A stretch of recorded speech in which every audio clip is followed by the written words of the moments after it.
اب کلمے کا ترجمہ جو انہوں نے کیا، علماء توجہ فرمائیں گے، ان سے پوچھا جائے، علماء پوچھے کہ جب تم کلمے کا ترجمہ ہیں کرتے ہو، عقیدہ تمہارا تھے ہے، میں نے ایک دن پوچھا ہے کہ فلاں جی بندیالوی کہتا ہے، فلاں کہتا ہے، فلاں کہتا ہے، فلاں کہتا ہے، میں کہا جو بھی کہتا ہے مجھے یہ بتائیے کہ تھے یا ہیں؟ محمد اللہ کے رسول تھے؟ ہیں؟ تو جب ہیں تو غم کریں گے یا خوشی؟ زور سے کہو سبحان اللہ۔ یہ تو اتنا سادہ مسئلہ ہے، عام مسئلہ ہے، عام بندے کو بھی سمجھ میں آ جاتا ہے۔ اللہ اکبر۔ اب آئیے ایک اور مسئلے کی طرف بھی، کہ اور بڑا خاص مسئلہ ہے، بڑا ہی خاص مسئلہ ہے، اور اگر آپ کی توجہ اسی طرح سادہ انداز میں کوئی علمی انداز میں نہیں، سادہ انداز میں، تاکہ گاؤں کا بھی ماحول ہے اور بچے بھی ہیں، جوان بھی ہیں، بزرگ بھی ماشاءاللہ ہیں، تو سادہ انداز میں جہاں تک تو آپ سمجھ گئے کہ خوشی کیوں کرتے ہیں، غم کیوں نہیں کرتے، یہ سمجھ گئے نا؟ اب یہ جو جھنڈے جھنڈیاں ہیں، چراغاں ہیں، یہ کیا ہے، اس کی حقیقت کیا ہے؟ ایک جملہ آپ نے صرف حفظ کر لینا ہے، ایک جملہ میں آپ کو یاد کرتا ہوں، یہ یاد کر لینا ہے، یہ حضور کا میلاد اور یہ جشن، یہ چراغاں، یہ حضور کی عظمت کو ظاہر کرنا ہے۔ کیا ہے؟ حضور کی عظمت کو ظاہر کرنا ہے، کہ یہ گلی سجی ہے، بازار سجا ہے، یہ مسجد کے اوپر چراغاں ہے، کیا ہے آج، کیا ہے؟ یہ حضور کی عظمت کا ذکر ہے، حضور کی عظمت کا بیان، سرکار کی عظمت کو ظاہر کیا جا رہا ہے، یہ ساری دنیا میں چراغاں ہو رہا ہے، یہ حضور کی عظمت ہے، حضور کی عظمت ہے، حضور ایسا کوئی نہیں، حضور جیسا کوئی نہیں، حضور کی عظمت کے لیے۔ اچھا یہاں پر ایک اور بات مثال کے ساتھ سمجھ لیں گے تاکہ آپ کے سمجھنے میں آسانی ہو۔ دیکھو پوری دنیا میں خدا کے گھر ہیں، لیکن غلاف کعبے پر ہے، کیوں؟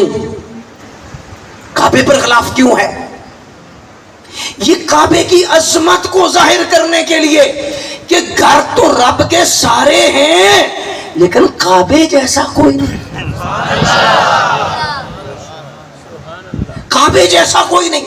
رب کی عظمت کا اظہار اور کعبے کی عظمت کا اظہار ہے کہ کعبۃ اللہ شریف پر غلاف ہے، اور کسی رب کے گھر میں غلاف ہے؟ یعنی دیکھو نا، پوری دنیا میں کتابیں ہیں لیکن غلاف قرآن پر کیوں آئے؟ اس کی عظمت کو ظاہر کرنے کے لیے کہ کتابیں بڑی ہیں، قرآن جیسی کوئی نہیں، قرآن اتنی بڑی عظیم کتاب ہے کہ قرآن جیسی کوئی کتاب نہیں، اس لیے اس پہ غلاف ہے۔ بولو سبحان اللہ، بولو سبحان اللہ۔ اچھا اب اگر بہت باریک جملہ بولنے لگا ہوں اور اگر آپ کی سمجھ میں آئی تو آپ کی آواز بلند ہونی چاہیے، اگر نہ سمجھ آئی تو پھر نہ بولیے گا۔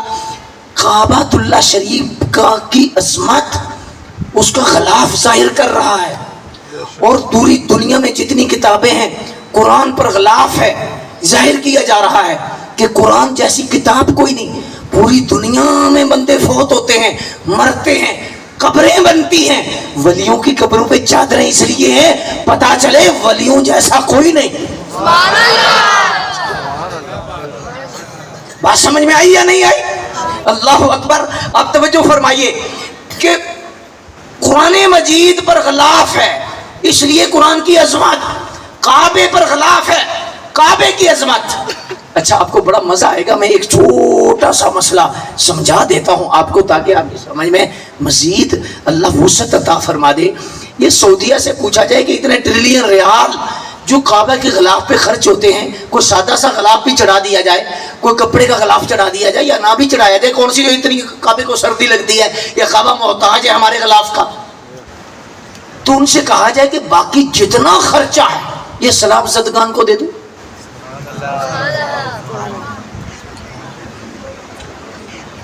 غریب بچوں کی شادیاں کر دیں،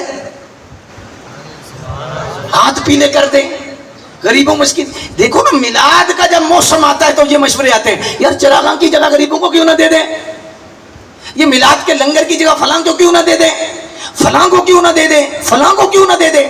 تو بھئی کعبے کا غلاف کوئی ضروری تو نہیں ہے نا، کعبے کے غلاف کی جگہ غریبوں کو دے دو، مسکینوں کو دے دو، تو وہ کہیں گے کہ ہم دیتے ہیں، لیکن ہر چیز کا اپنا مقام ہے. اور یہ اس بندے سے جا کے کہے جو میلاد والے سے کہتا ہے نا، کاش اس بندے سے کہے جس چودھری نے اپنے بیٹے کا ولیمہ رکھا ہوا ہو اور 10 قسم کے کھانے پکا کے رکھے ہوئے ہوں، اور اس سے کہے چودھری صاحب آپ کے بچے کی شادی ہے، کیا ضرورت ہے اتنے کھانے پکانے کی، ریوڑیاں بانٹ دیں، آج صدقہ کر دیں، آج خیرات کر دیں، آج جو ہے لوگوں کو، غریبوں کی، یتیموں کی بچیوں کا خیال رکھیں. آپ نے 10 قسم کا کھانا پکایا ہے. چودھری لا کے لکھر شروع ہو جائے گا اور کہے گا چل تیری ایسی کی تیسی، تو میرے بچے کے، میں صدقہ بھی کرتا ہوں، خیرات بھی کرتا ہوں، زکوٰۃ بھی دیتا ہوں، لیکن ہر چیز کا اپنا مقام ہوتا ہے. میں اللہ کی نعمت بیٹا دیا ہے اور اس کی خوشی کا اظہار کر رہا ہوں، اس کی خوشی کا اظہار کر رہا ہوں. تو کعبۃ اللہ شریف کے حوالے سے جب سعودیہ سے پوچھیں گے تو یہی جواب دے گا، بھائی ہم سب کچھ کرتے ہیں، لیکن یہ چونکہ کعبہ کی عظمت کا مسئلہ ہے، اس لیے پوری دنیا میں رب کے گھر کی عظمت کو ظاہر کیا جا رہا ہے اور ظاہر کرتے ہیں. آئیے اب اس طرف، جس طرح پوری دنیا میں گھر ہیں، کعبے جیسا کوئی نہیں، پوری دنیا میں کتابیں ہیں، قرآن جیسا کوئی نہیں.